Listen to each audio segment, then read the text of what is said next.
So you have 3 minutes to write down everything you think about when you hear the word unity. What does it mean? What are examples of unity? What feelings does that word evoke? 3 minutes starting now. And we're just going to go around the room as long as we can until all of your thoughts are written up here. So I want words, phrases, ideas from what you wrote about unity. We'll start with Skylar. Can I just hear my whole thing? Start with just 1 or 2 things, and then we'll keep going. Okay, because I said like unity needs to come together as one. So coming together as one. And the example I had was like the United States of America, like even though there's and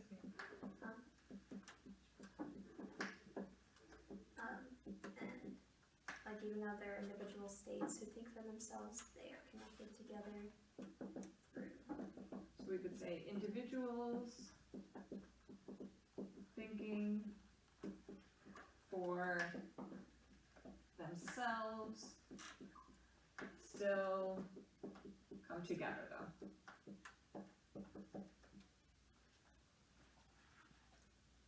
Anything we're missing? Good work. Culture. Ooh. That's good.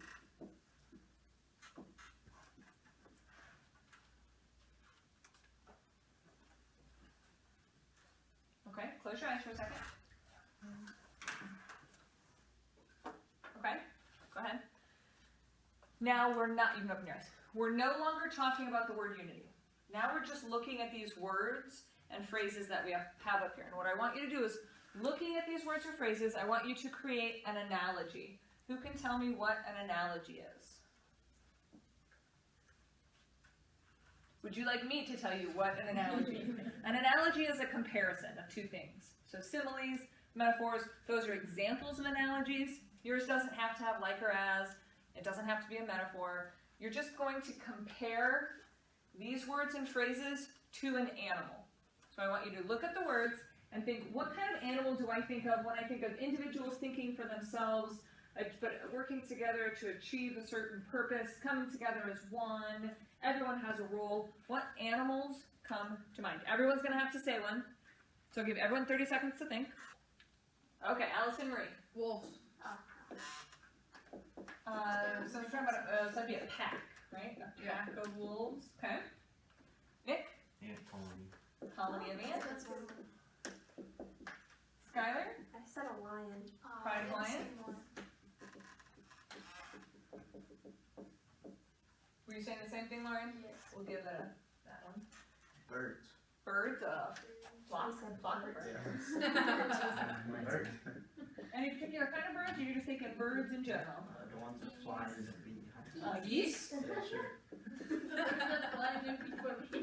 Ducks maybe do. I got to offend you. One of my like one side the arrow is longer than the other. I saw that. But go ahead. There's more geese. Izzy, any ideas? Cheetahs? What are they called? What? What's a pack of pride? A pack of group? A bunch? That's a good question. I don't know. Okay, we'll do something of cheetahs while we find out. I think it's a Coalition. A coalition? Yeah. A coalition of cheetahs. Alberto. All the What? Doobies. Bees? Yeah, bees. community. Hive, a community? Community of bees. It's a colony. Oh, colony with him. Colony of bees. The Okay. bee community. Okay, so now for our next step, Oh no. getting rid of all these. Oh no. Some of the animals. So now we gotta vote. What is our best analogy here? Those. Top 1 and then 2. So now you get 1 vote, and we gotta narrow it down to just 1. 1 vote only. Who votes for Pack of Wolves? 1, 2. Who votes for Colony of Ants? 1, 2, 3, 4. Who votes for Pride of Lions? 1. This is interesting. Guess what yesterday came up with? What? Colony of Ants. Really? Really? Are you serious? Yes. So now, Smart. close your eyes again. No. Close your eyes again. Now I want you to picture yourself as one of those little ants in a colony. You're small, but you're part of this larger group working towards a greater goal. Open your eyes and tell me what emotions you have as this little ant. What do you feel? Scared. Scared? Yeah. Tiny. Oh, what's that? Helpless. Important. Determined. Important. I just think of trabajador, which is work. I don't Determined. know why I thought of it in Spanish. Hardworking. Yes, that's the word. Hungry. Hungry. Fearless. Superior. Honestly, Selfless? like sort of safe because you know that there's so many of them. Safe. Depends on what kind of ant. Superior. Wait, am I a poisonous ant or? You're whatever kind of Red ant is in you to be. Red ants. Bullet ants. Ooh, Are we Like a missing any boss. emotions? So would that Bossful. would that be like important? Yeah. Boss-like? Okay. Now our next step is to Oh god. come up with compressed conflicts. So what you gotta do is pick two of these words that are opposites of each other. And we're gonna list as many opposites as we can. So what two words do you see that are opposites of each other? Izzy? Scared and safe. Tiny and superior. Tiny and superior. Lauren, what'd you say? I said scared and, wait, what was the other word? Determined and selfish. I don't remember. I thought someone said selfless, not selfish.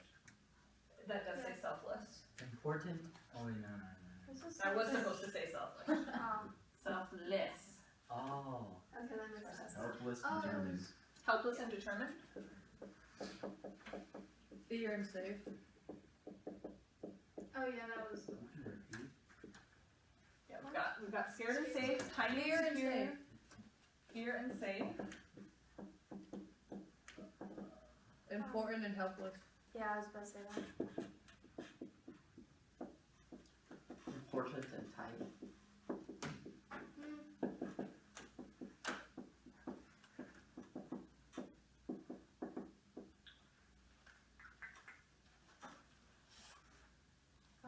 Hungry and safe.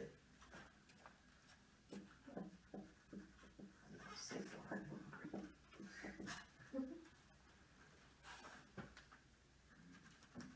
Anything else? Superior and scared.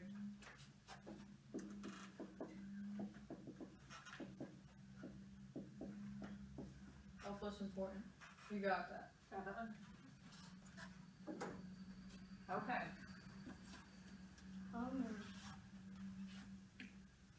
Okay, now we need to come up with another analogy based on one of these, whichever one you want.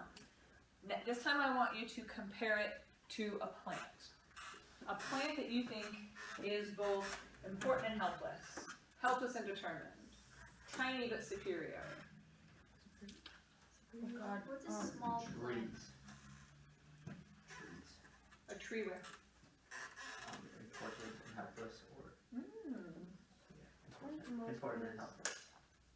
Can you elaborate? Why is a tree both important and helpless? Because like I feel like it's helpless when like either deforestation or like forest fires, but it's important because it gives oxygen to the world.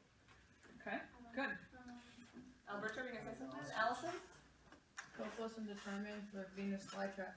Okay, can you explain? I was just thinking Because of that. it can't move anywhere, but it's determined to get food by closing. It's not. Oh. It's determined to So it's kill helpless because it's stationary, stupid bugs. but it's determined because it has a purpose, it has a goal. Okay, Lauren? Important and tiny algae. They give lots of oxygen, but they are small. 80? Yeah. Yeah. Okay, good. For important and tiny, can we use the same? thing? Absolutely you can. I was gonna say like any type of like flower that gives off shoot, what's it Oh, called? two. Pollen. Yeah. Okay, because it's important as part of the process of nature stuff, but it's tiny. Good. Wow. I think most of them Okay. What's our favorite analogy here? Venus The Venus flytrap. flytrap. Flytrap. Anyone vote for something besides the Venus flytrap? No. Okay, so the Venus flytrap is our favorite. Oh, good. So Venus flytrap is helpless and determined. So now the last step of our strategy here, which by the way is called synectics. The one page. That's a big word. Now the final step of the process is to connect us back to what we started from. So we started with the word unity. So I want you in your one pager to connect the idea of unity, specifically in chapter 26 of the Grapes of Wrath, back to this idea of how is being a migrant worker, how is being a member of the Jode family like being a Venus flytrap? How are they helpless, but how are they determined? So if you think about the migrant workers, for example, and that idea of when they're unified, how are they helpless and determined? How does unity impact that helplessness or determinedness like a Venus flytrap? Questions?